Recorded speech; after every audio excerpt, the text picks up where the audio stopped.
Hey, good morning, good evening, good afternoon, Facebook Live. Nice to see you all. Give me a second. Let me get Instagram going. Let's see. Good morning, good evening, good afternoon, Instagram Live. Nice to see you all. Now, as you're tuning in, love to know, number one, where you're tuning in from. Number two, love to know three things you're grateful for out there in the world this morning, this evening, this afternoon, wherever it is that you're choosing to tune in from. Jonathan, nice to see you, sir.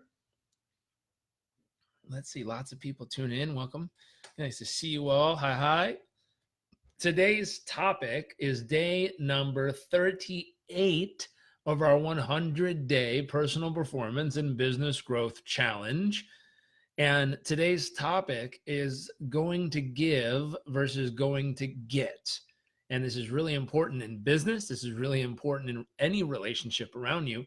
And there's a foundation that needs to be set up that we're going to talk about over the next 3 days. We'll talk about the first one here. But let's just see. Leighton, Germany, welcome from Germany. Carrie, good morning from Gold Coast. Grateful for awesome friends, inspirational mentors, and books. Very nice. Naeem, welcome back. Nice to see you. Let's see. Friends from Melbourne, Australia in the house. Jonathan Stone, hoo-yah. Nice to see you, sir. Joanna, welcome. Chrissy from Rhode Island, welcome back. From Florida, good to be here. Lizette.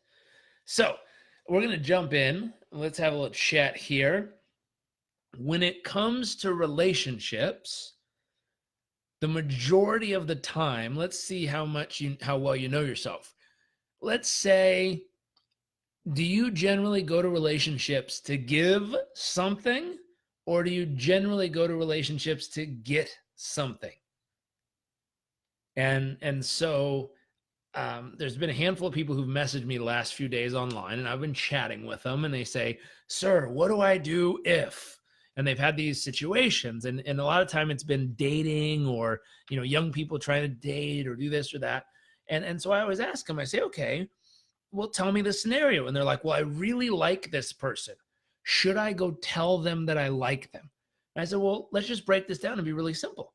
Is the reason you're telling them that you like them because you believe that is going to add something beautiful to their life? It's going to make them have a better life because of it. Or are you hoping to get in return some type of response for them? Are you hoping to get their affection? Are you going to get their attention? Are you hoping to get their affirmation? Are you hoping to get some type of response? And they go, no. I'm only going to give. I say, great. Then why don't you just send all your love to them? And they're like, but should I tell them or should I not? And I said, well, let's say if you were going to go love a flower, like if you were going to go nurture and love and care for and be in a relationship with a flower, how would you do it? And it's like, interesting. What do you mean? And I said, well, here's the assignment I want you to do for the next 24 hours. I want you to go identify a flower, and I want you to be in a relationship with a flower. So that means you're going to love the flower. You're going to care for the flower. You're going to appreciate the flower. You're going to acknowledge the flower. You're going to support the flower. I say, see what happens. And so, the day goes by, and I said, take a snap, take a picture of the flower and show me the flower that you chose. And so the first thing that happened was they went and they got a flower and they picked the flower and they're holding the flower in their hand and they take a picture of it and showed it to me. And I went, oh, no. That's not how to love something. And I said, what do you mean? You said go pick a flower. And I said, no, go choose a flower. Don't pick it. Because if you picked a flower, now it's beautiful for you, but the flower is going to die. You did what was good for you, not what was good for the flower. That's not love. And they were like, oh, crap. And I was like, well, put the flower in water, keep this one alive, but choose another flower to go love. And I said, okay, I'll go choose another flower. So they went and chose another flower. And I said, if you were really in a relationship and you were loving this flower, how would you love it? Would you tell it that you love it? And I was like, sure. Would you water it? Would you take care of it? Would you nurture it? And they're like, yeah. Okay. And I see lots of people saying it goes both ways. It has to go both ways. Not in the beginning. In the beginning, the goal is, and this goes back up to day number 34, was expectations and assumptions, which is, we assume that if a relationship is going to be beautiful, it's going to be equally yoked, and whatever I give to them, they're going to give to me. That's going to screw up your ability to have a good relationship in an instant.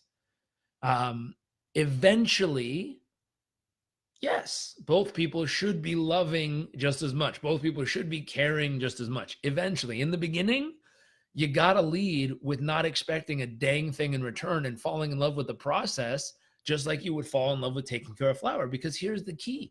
What does a flower give back to you when you're passionately loving that flower? When you're deeply loving the flower, when you're deeply caring for the flower, when you're watering it, when you're nurturing it, when you're telling it how beautiful it is and how much you love it, when you're caring for it and protecting it and defending it and doing all these things, what do you get back from a flower? The truth is, you get the joy of caring for it. You get the beauty and the essence of such, a radiant flower if you've done a good job at truly caring for it.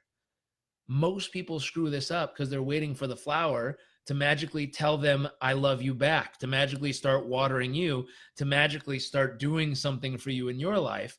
And in reality, it's a flower.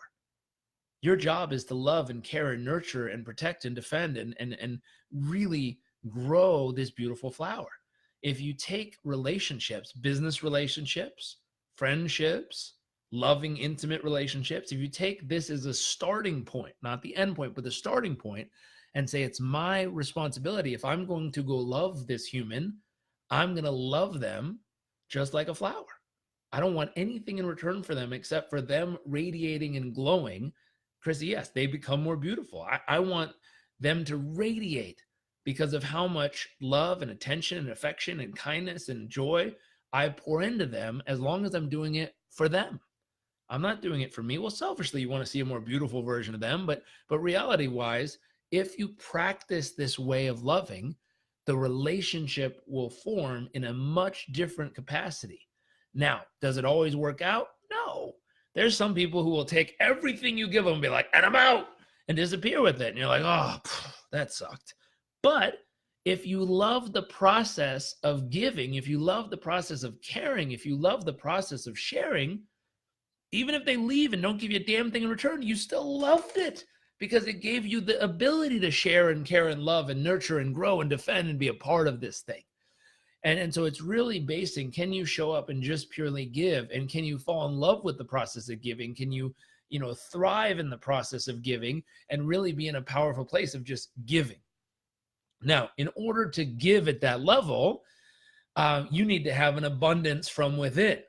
And so the topic of the next 3 days, and we're going to go a little long on this one, more than 10 minutes here. The topics are, how do you get to a place that you have an abundance to give from? Because if you're giving and you don't have any left, the problem is you're going to run out. You're going to give everything away and be empty. And then it's like, well, I gave everything and I didn't get anything in return, and now I'm completely empty. That won't work either. And I think that's where people say it has to be equal-ish. The key is, if you're abundantly overflowing from within, and now that you're sharing, you don't need anything in return. It's a bonus to get something in return. But that comes from starting from within. Now, how do you do that? Well, there's 3 buckets that have to be filled. Today we'll cover bucket number 1. The next 2 days we'll cover bucket number 2 and 3. So the first is, I am enough. The second is, I have enough. The third is, I'm loved enough. And so we're going to start with I'm loved enough, because we're talking about relationships. This has to do with business and everything else. Because when you're I am enough, I have enough, and I'm loved enough, and it's overflowing, now you just want to share and help other people. Now you just want to support other humans.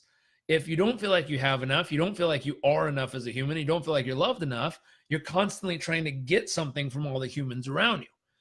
And in business and relationships and love and everything. And so we're going to start off real quick and on the bucket of I'm loved enough. Now this starts from within. I'm loved enough. How you feel loved enough is taking time every day to fill yourself up. What does that mean? Means you go eye to eye, toe to toe in the mirror. You look deep into your own soul. The eyes are the window, is the soul. You look deep into who you are, and you spend 10 to 15 minutes a day telling yourself what you appreciate about yourself, what you admire about yourself, what you acknowledge about yourself, how proud of certain things are. You fill your mind. If you imagine a visual image, you're looking into your own eyes, you're acknowledging and appreciating the aspects of who you are as a human and an individual. And imagine a golden light flooding through your body all the way down to the very tip of your toes. And as you're flooding yourself with these thoughts and feelings and emotions, it starts to go from your toes to your ankles, to your shins, to your knees, to your hips, to your belly, to your chest, to your shoulders, to your head. And then it starts to get all the way to the point where it overflows. And then it's overflowing with an abundance of love. And if you practice this daily, if you're filling your tank every day with love and every day you're overflowing, you don't need love from anyone around you. Now, it's a bonus to receive it, but you don't need it because you have an abundance flowing from within. And as you walk around and communicate with others, you're just kind of sharing the abundance of love that you have floating around inside of you and overflowing from within. And so this is a daily practice. In order to get to the place that you can love someone like loving and caring for a beautiful flower, you have to have an abundance of love flowing from within out so that you can share the abundance. The mistake people make here is instead of having an abundance of love that's overflowing and they're sharing, they have a deficit of love and they're trying to just stir some up for a little and give it all away and stir some up and give it all away. And the problem is they always feel empty, which means they're always craving love, or they'll settle for attention or at least connection with somebody. And this is where people have lots of promiscuous sex. This is where people are constantly out trying to fill up on being liked by people. This is where people are constantly trying to please everybody around them and make everyone happy so that people love them a little. And the honest truth is, all that is the bucket of I'm loved enough is not full. What that requires is this taking time every day to stare deep in your own eyes in the mirror and fill your mind and body and emotions with love from the tip of your toe all the way up to your head and beyond, so it's overflowing. And then from there, make it a goal for the rest of the day to go share this love everywhere you go. So this is a very simple assignment for the day. From this point forward, commit to doing 10 to 15 minutes a day of looking yourself straight in the eyes in the mirror and telling yourself what you appreciate about yourself, what you love about yourself, what you're proud of about yourself, and go through any of these types of concepts and flood your mind and body with that internal love till it feels like it's literally overflowing, and then make it a goal to go share that love with as many people as you can each and every day. And the truth is, when you're overflowing with it, you don't need a damn thing in return. You don't even need a thank you or an acknowledgement. If you feel tension because you did something loving and then you get mad because they didn't say thank you, or you get upset because they didn't want anything, that just means your love tank ain't full. Keep filling the dang thing up. Fill it up to the point that you can go do something kind for someone and they go, thanks a lot. And they're totally mean. And you go, okay. And just keep walking because you didn't need a damn thing from them. You were literally just sharing an abundance. Okay, so hopefully this is helpful. Hopefully you'll learn something. Tag someone who needs to hear this, and I will see you all tomorrow for day number 39 of our 100-day personal performance and business growth challenge. Have a great evening, morning, afternoon, and I will